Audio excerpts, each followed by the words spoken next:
Անգլիա նշում, որ Պետական կոմիտեի նախագահից այսպես սպասելիք ունեք ու մենք գիտենք, որ դուք բարբերաբար 1 տարուց ավել գուցե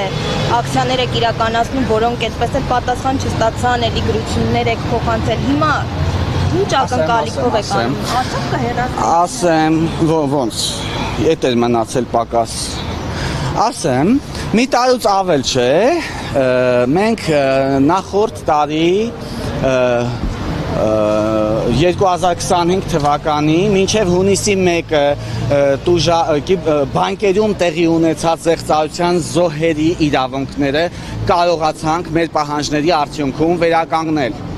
Հաջորդ քայլը ներդրումային խարդախությունների հետևանքով տուժած քաղաքացիների իրավունքների մասին է։ Բանկերում խոսքը գնում է մինչև 2025 թվականի հունիսի 1-ի դրությամբ։ Այո, 2025 թվականի հունիսի 1-ի դրությամբ քաղաքացիների իրավունքները վերականգնվել են, սակայն կիբեր հանցագործությունները դեռևս բանկերում շարունակում են տեղի ունենալ, սա բոլորովին այլ խնդիր է։ Մենք խոսում ենք ներդրումային խարդախությունների մասին, որոնք տեղի են ունենում կեղծ զանգերի կենտրոնների միջոցով։ Մենք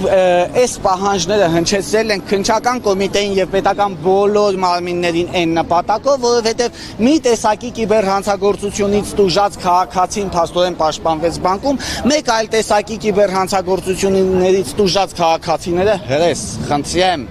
պետական բաց, այո, ներդրումային խարդախությունները իրենցից ենթադրում են կիբերհանցագործություններ։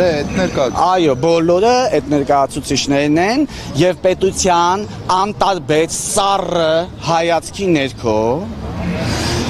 տարիներ շարունակ Երևանի եւ տարբեր մարզերի, տարբեր քաղաքներում եւ տարբեր փողոցներում բացեի բաց փակցված էին կեղծ հարթակների պաստառները եւ պետության բաց աչքի ներքո մենք այս մասով հանցագործության մասին հաղորդում ենք տվել եւ գլխավոր դատախազը հանցագործության մասին հաղորդումը կցել է քրեական գործին։ Այստեղ կա պետական մարմինների անպատասխանատվության եւ անգործության հետևանքները եւ եթե չլիներ անպատասխանատվությունն ու անգործությունը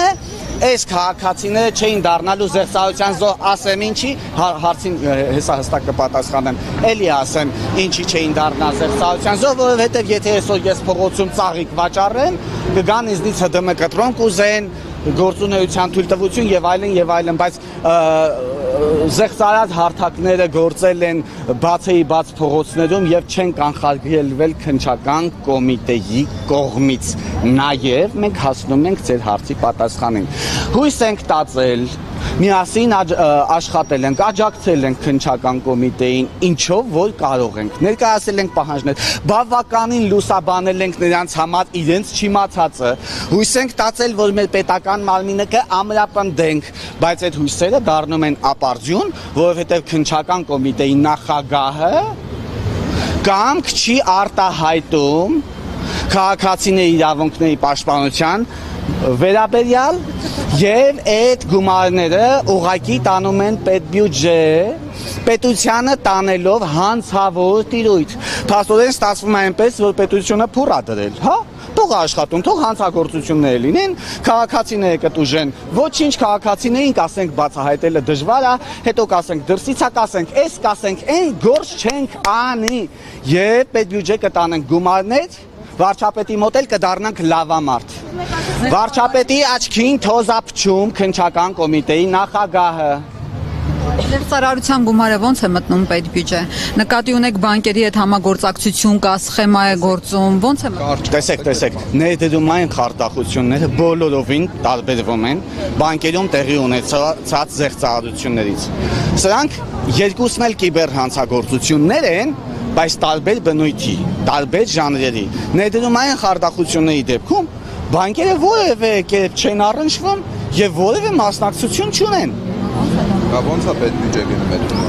Ես արդեն ներկայացրեցի, որ օրինակ ներքին գործերի նախարարությունը լրատվամիջոցներով ցույց է տալիս, որ դիմակավորված աշխատակիցները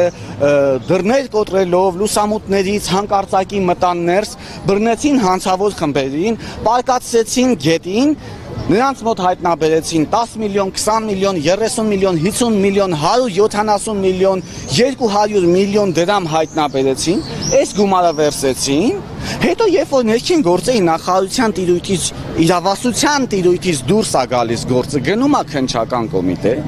քննչական կոմիտեն հայտարարում է, որ այս հանցագործները այո մեր երկրում են աշխատել, նստած են եղել ֆիզիկապես մեր երկրում, բայց թիրախավորել են օտարերկրյա քաղաքացիներին, իսկ այդ տուժողները օտարերկրյա քաղաքացիներն են, այս գումարները նրանց գումարներն են, մենք պետք է վերադարձնենք նրանց, հետո հայտարարում է, որ քանի որ օտարերկրյա քաղաքացիներ են, մենք նրանց անձը չենք կարողանում նույնականացնենք, հետևաբար չենք կարողանում վերադարձնենք, հիմա այս գումարները մնում է, ինչ անի, վերցնում է տանում է պետբյուջե, լավ ես անում, տանում ես պետբյուջե, բայց քո հիմնական նպատակն ու պարտականությունը մի մոռացի, որովհետև եթե դու չես կարողանում ապիկարես, չես կարողանում նույնականացնես, չես կարողանում բացահայտես հանցագործ բռնես, հասկացանք, բայց գոնե քո հիմնական նպատակին պետքա ծառայես, թե չէ։ Ես հիմա առաջարկ եմ իրանց արել եւ այստեղ էլ հստակ հնչեցնում եմ, այդ գումարների հաշվին, որոնք արդեն տարել ես պետբյուջե, ոչ թե տարեք ասֆալտ տարեք, այլ ֆոնդ ստեղծեք քաղաքացիների իրավունքների վերականգնման նպատակով, ելնելով միջազգային փորձից, մենք նման առաջարկ ենք արել արդեն։ Ասեք։ Այն քաղաքացիները, որ չգիտեմ, հա թե 2 տարի է բջջային հեռախոսն են կիրառում։ Օրենքի ընդունմամբ իրենց տվյալները կոդերի, որտեղ են արդեն հայտնվել, դրանից առաջ չկային գրանցված, մի քիչ մանրամասնենք, որտեղ այսօր բոլորը ունեն հեռախոս, բայց շատերը չգիտեն, հա իրանց կոդը ոնց է հայտնվելու, արդեն հայտնվել է թե չէ։ Հեռախոսների տուփերի վրա կան հեռախոսների անհատական կոդերը։ Ուղղակի ժամկետներ կասեն ձեզ, մեզ, քաղաքացիներից բոլորին, որ այս ժամկետների ընթացքում այդ կոդերը տանք, որպեսզի այդ շտեմարանը ստեղծվի եւ ինքներս մեր ձեռքով հլու հնազանդ, չգիտեմ, սա